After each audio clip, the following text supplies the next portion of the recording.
نحمده ونصلي على رسوله الكريم أما بعد فأعوذ بالله من الشيطان الرجيم بسم الله الرحمن الرحيم رب اشرح لي صدري ويسر لي أمري واحلل عقدة من لساني يفقه قولي ربي زدني علما ربي زدني علما ربي زدني علما السلام علیکم ورحمۃ اللہ وبرکاتہ۔ آج ہم سورہ المسد کا ورڈ میننگ اور تفسیر پڑھیں گے انشاءاللہ تعالی۔ شروع کرتے ہیں۔ سورہ شروع کرنے سے پہلے اس سورہ کے نازل ہونے سے پہلے کی ہسٹری دیکھتے ہیں۔ سب سے پہلے ابو لہب کون تھا؟ ابو لہب اور اس کی بیوی جمیل آپ صلی اللہ علیہ وسلم کے رشتہ دار تھے۔ ابو لہب آپ صلی اللہ علیہ وسلم کے ابو کا بھائی تھا، تو وہ آپ صلی اللہ علیہ وسلم کا بہت قریبی رشتہ دار تھا۔ لیکن جب آپ صلی اللہ علیہ وسلم نے اسلام کا پیغام دینا شروع کیا، ابو لہب پہلے لوگوں میں سے ایک تھا جنہوں نے آپ صلی اللہ علیہ وسلم کو انکار کیا۔ وہ بہت پاورفل تھا، اس کے پاس بہت سارا مال تھا اور وہ قریش کے سرداروں میں سے ایک تھا۔ لیکن جب اس کے بھتیجے آپ صلی اللہ علیہ وسلم نے اس سے کہا کہ اللہ کو مانو اور آپ صلی اللہ علیہ وسلم کو اللہ کا رسول مانو، تو اس نے انکار کر دیا اور دوسرے لوگوں کو بھی روکا اسلام قبول کرنے سے۔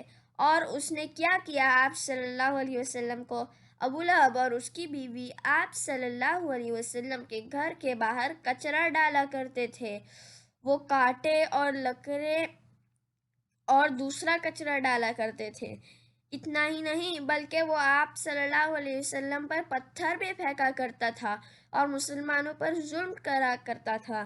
اور جب اس نے بہت ستایا آپ صلی اللہ علیہ وسلم کو اور مسلمانوں کو، تو پھر یہ سورہ نازل ہوئی تھی۔ اب پہلی آیت دیکھتے ہیں۔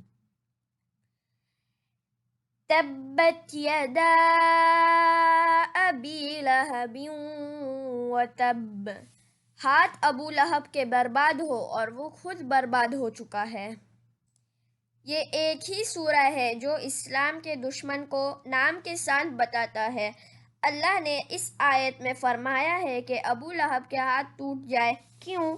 کیونکہ وہ اپنے ہاتھوں سے آپ صلی اللہ علیہ وسلم پر پتھر پھینکا کرتا تھا، وہ اپنے ہاتھوں سے کچرا اٹھاتا تھا اور آپ صلی اللہ علیہ وسلم کے دروازے کے سامنے پھینکتا تھا، وہ اپنے ہاتھوں سے مسلمانوں پر ظلم کرتا تھا، تو اللہ کہتے ہیں کہ اس کے ہاتھ ٹوٹ جائے۔ اگلی آیت دیکھتے ہیں۔ ما اغنی عنہ مالہ وما کسب، اس کی دولت اور اس نے جو کمائی کی تھی وہ اس کے کچھ کام نہیں آئی۔ اس نے جو بھی کمایا تھا وہ اسے آگ سے، اللہ کے عذاب سے نہیں بچا پائے گا۔ اگر وہ اپنا سارا کمایا ہوا مال دے اللہ کو قیامت والے دن اور وہ کہے اللہ کو کہ مجھے آگ سے بچا لو، تو وہ کام نہیں آئے گا۔ اب اگلی آیت دیکھتے ہیں۔ سَيَصْلَىٰ نَارًا ذَاتَ لَهَبٍ، وہ بھڑکتے ہوئے شعلوں والی آگ میں داخل ہوگا۔ وہ جہنم کے آگ میں جلے گا۔ ابو لہب کی بیوی بھی ابو لہب کی سپورٹر تھی، وہ بھی آپ صلی اللہ علیہ وسلم کو تکلیف دیتی تھی۔ اس کو کیا سزا ملے گی وہ ہم چوتھی اور پانچویں آیت میں دیکھتے ہیں۔ وَامْرَأَتُهُ حَمَّالَةَ الْحَطَبِ، اور اس کی بیوی بھی لکڑیاں دھوتی ہوئی۔ لکڑیاں دھوتی ہوئی مطلب لکڑیاں اٹھا کر جو وہ آپ صلی اللہ علیہ وسلم کے دروازے کے سامنے ڈالتی تھی۔ اس سے ہمیں پتہ چلتا ہے کہ جو کوئی برا کام کو سپورٹ کرے اسے بھی سزا ملے گی۔ اور ابو لہب کی بیوی ابو لہب کو سپورٹ کرتی تھی آپ صلی اللہ علیہ وسلم کو تکلیف پہنچانے میں۔ اللہ ابو لہب کی بیوی کے بارے میں کیا کہتے ہیں آخری آیت میں، وہ دیکھتے۔ فی جیدہا حبل من مسد، اپنی گردن میں مونج کی رسی لیے ہوئے۔ یہ ہوگا ابو لہب کی بیوی کی سزا کہ اس کے گلے میں قیامت والے دن آگ کی رسی ہوگی۔ اللہ ہمیں جہنم کی آگ سے بچائے، آمین۔ بسم الله الرحمن الرحيم